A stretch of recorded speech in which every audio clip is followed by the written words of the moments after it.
Super prime time അവസാന ഘട്ടത്തിലേക്ക്. Doctor Sebastian Paul, ഈ കേസ് സുപ്രീം കോടതിയുടെ ഭരണഘടനാ ബെഞ്ച് പരിഗണിക്കുകയാണ്. ഭരണഘടനാ ബെഞ്ച് പരിഗണിക്കുന്ന പല വിഷയങ്ങളിലൊന്നാണ് ഈ തുല്യനീതി നിഷേധിക്കപ്പെട്ടിട്ടുണ്ടോ എന്ന സഹകരണ ബാങ്കുമായി ബന്ധപ്പെട്ട ഒരു കാര്യവും. ഇവിടെ സുപ്രീം കോടതിയുടെ മുൻപാകെ അറ്റോർണി ജനറൽ പറഞ്ഞത്, ഞങ്ങൾ ബോധപൂർവം എടുത്ത തീരുമാനമാണിത്, സഹകരണ ബാങ്കുകളെ ഇതിൽ നിന്ന് ഒഴിവാക്കി നിർത്തുന്നു എന്നത്. അവർക്ക് കെൽപ്പില്ല, അവർക്ക് ഇതിൻ്റെ സാങ്കേതിക വൈദഗ്ധ്യമില്ല, അവർക്ക് ഇതിൻ്റെ അടിസ്ഥാന സൗകര്യങ്ങളില്ല, ഇങ്ങനെ ഒരുപാട് കാരണങ്ങൾ ചൂണ്ടിക്കാട്ടുകയുണ്ട്. ഇതെല്ലാം പരിഗണിച്ച നീതിപീഠം പറഞ്ഞതാണ് അപ്പോഴും നമ്മുടെ ഗ്രാമീണ സമ്പദ് വ്യവസ്ഥയുടെ നാഡിയാണിത്, അതാണ് മുറിച്ചു മാറ്റപ്പെട്ടിരിക്കുന്നത്. ആ പ്രതിസന്ധി പരിഹരിക്കാൻ ഉചിതമായ പോംവഴികൾ നിങ്ങൾ കണ്ടെത്തേണ്ടതുണ്ട്. അതിൻ്റെ ഭാഗമായി ഇവർ കൊടുത്ത, കേന്ദ്ര സർക്കാർ കൊടുത്ത ഉറപ്പാണ് ഇത് ശരി. അങ്ങനെയെങ്കിൽ ഈ 8,000 കോടിയോളം തുക ഇങ്ങനെ കിടക്കുകയാണല്ലോ, അത് റിസർവ് ബാങ്കിൽ നിക്ഷേപിച്ചുകൊണ്ടുള്ള തുടർ നടപടികൾക്ക് ഉള്ള കാര്യങ്ങൾ ചെയ്യാമെന്ന് 2 ദിവസത്തിനുള്ളിൽ വിജ്ഞാപനം ഇറക്കൂ എന്നും സുപ്രീം കോടതി പറയുകയുണ്ടായി. അതിലെന്തെങ്കിലും പുരോഗതി ഉണ്ടായതായ വിവരം താങ്കൾക്കുണ്ടോ? അപ്പോൾ സുപ്രീം കോടതി ഒരു അടിയന്തര പ്രതിസന്ധിക്ക് പരിഹാരം നിർദ്ദേശിക്കണമെന്ന് പറഞ്ഞു, ആ ഉറപ്പും കൊടുത്തിട്ട് ആ വിജ്ഞാപനം ഇറങ്ങിയോ എന്ന് നമുക്കറിയില്ല. ഇപ്പോഴും നിലവിൽ സംശയത്തിൻ്റെ നിലയിൽ തന്നെ ആ മേഖലയെ നിർത്തിയിരിക്കുകയാണ്. മറുവശത്തുകൂടി ഈ പറയുന്ന ഭീതി ഉണ്ടാക്കുന്ന അന്വേഷണ ഏജൻസികളുടെ കടന്നുവരവും, ഇത് ഒരർത്ഥത്തിൽ കോടതിയലക്ഷ്യ നടപടി തന്നെയല്ലേ? തീർച്ചയായും വേണം. സഹകരണ പ്രസ്ഥാനം എന്നത് ഇന്ന് പഴയ അവസ്ഥയല്ല. സഹകരിക്കുക, കോപ്പറേറ്റീവ് യൂണിയൻ സംഘങ്ങൾ രൂപീകരിക്കുക, അതൊക്കെ ഇപ്പോൾ ഭരണഘടന ഭേദഗതി ചെയ്ത് മൗലികാവകാശങ്ങളെ കൂട്ടത്തിൽപ്പെടുത്തിയിരിക്കുന്ന ഒന്നാണ്. അത്രമാത്രം പ്രാധാന്യം ആ മേഖലയ്ക്കുണ്ട്. ആ മേഖല കേരളത്തെ സംബന്ധിച്ച് നമ്മുടെ ജനാധിപത്യ സംവിധാനത്തിൽ കേരളത്തിൽ അത് എത്ര വലിയ ഒരു റോൾ വഹിക്കുന്നു എന്ന് നമുക്കെല്ലാം അറിയാം. സാമ്പത്തികമായ ശാക്തീകരണം സാധാരണ ജനങ്ങൾക്ക് ലഭിക്കുന്നത്, അതിനെ തകർക്കുന്നതിനുള്ള ശ്രമം ഇന്നലെ തുടങ്ങിയതല്ല, നവംബർ 8-ന് ആരംഭിച്ചതുമല്ല, അത് കുറേ നേരത്തെ തുടങ്ങിയിട്ടുള്ളതാണ്. ആ സഹകരണ മേഖലയുടെ പ്രാധാന്യം അറിഞ്ഞുകൊണ്ട് തന്നെയാണ് സുപ്രീം കോടതി ചില പരാമർശങ്ങൾ നടത്തിയതും ആ കേസ് ഗൗരവത്തോടെ പരിശോധിക്കാൻ തയ്യാറായതും. പക്ഷേ അനുകൂലമായ ഒരു നിലപാട് ഗവൺമെൻറ് സ്വീകരിച്ചിട്ടില്ല. കാരണം ഗവൺമെൻറ്റിൻ്റെ നിലപാട് വ്യക്തമാണ്, ഗവൺമെൻറ് നയം വ്യക്തമാണ്. ഇവിടെ സുപ്രീം കോടതിയുടെ ഒരു ഇടപെടൽ അടിയന്തരമായി ആവശ്യമുള്ള വിഷയമായി ഇത് മാറിയിരിക്കുന്നു. ഞാൻ ഈ രംഗത്ത് പ്രവർത്തിക്കുന്ന ആളല്ല, ഞാൻ സഹകാരിയുമല്ല. ആ മേഖലയിൽ പറഞ്ഞു കേൾക്കുന്നതായ ക്രമക്കേടുകൾ ഉണ്ടെങ്കിൽ അത് പരിശോധിച്ച് കണ്ടെത്തണം, അതിന് പരിഹാരം ഉണ്ടാകണം. ഈ ചർച്ചയിൽ പങ്കെടുത്തവരോ പുറത്തു നിൽക്കുന്നവരോ ആരും അതിന് എതിരുമല്ല.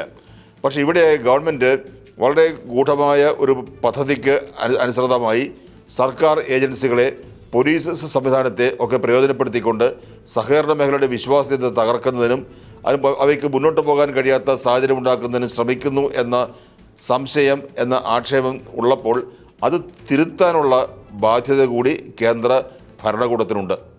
എനിക്ക് അങ്ങോട്ട് ഒരു നിയമപരമായ ചോദ്യം കൂടി ചോദിക്കാനുണ്ട്. അതിന് മുമ്പ് ശ്രീ പ്രദീപ് മേനോൻ 2 കാര്യങ്ങൾ. ഒന്ന്, ഈ മുകുൾ റോത്ഗിയാണ് പറഞ്ഞത് 2 ദിവസത്തിനകം വിജ്ഞാപനമിറക്കും, ഈ സഹകരണ ബാങ്കുകളിലെ പണം മുഴുവൻ കൈമാറുന്നതുമായി ബന്ധപ്പെട്ട നടപടികളിലേക്ക് പോകും എന്ന്. പക്ഷേ അതിനും റിസർവ് ബാങ്കിൻ്റെ ചില നിർദ്ദേശങ്ങൾ ഉണ്ടായിരുന്നു, ഈ KYC പാലിക്കണം തുടങ്ങിയ കാര്യങ്ങളൊക്കെ.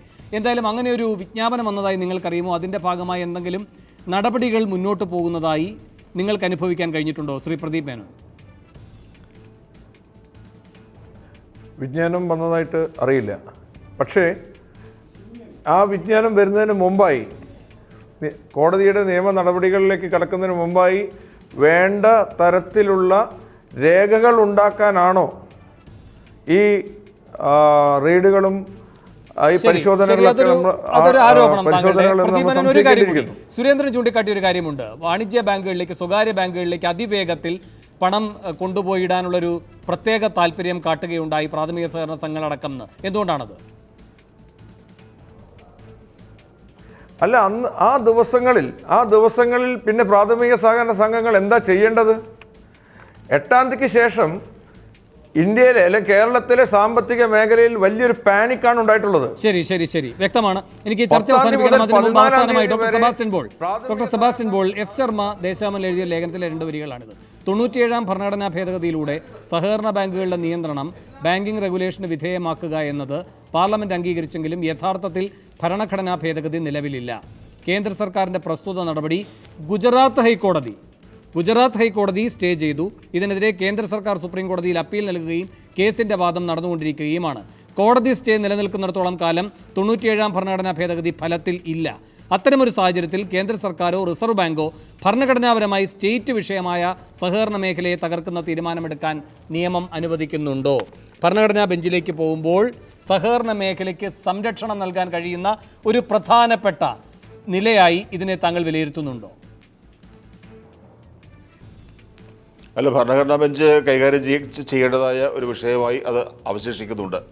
ഞാൻ ചൂണ്ടിക്കാണിച്ചതുപോലെ ടു ഫോം കോപ്പറേറ്റീവ് സൊസൈറ്റീസ് അതിലിപ്പോൾ മൗലികാവകാശമായി മാറിയ ഒരു സാഹചര്യത്തിലാണ് അതാണ് ഇപ്പോൾ ചൂണ്ടിക്കാണിച്ച ഭേദഗതി. പക്ഷേ അതിനെ തുടർന്നുണ്ടായിട്ടുള്ള സംഭവ വികാസങ്ങളുടെ അടിസ്ഥാനത്തിൽ എത്രമാത്രം കേന്ദ്ര ഭരണത്തിന് ഈ വിഷയത്തിൽ ഇടപെടാൻ കഴിയും എന്നുള്ള വ്യക്തത സുപ്രീം കോടതി ഈ നിലവിലുള്ള കേസിൽ വരുത്തും എന്നാണ് കരുതേണ്ടത്.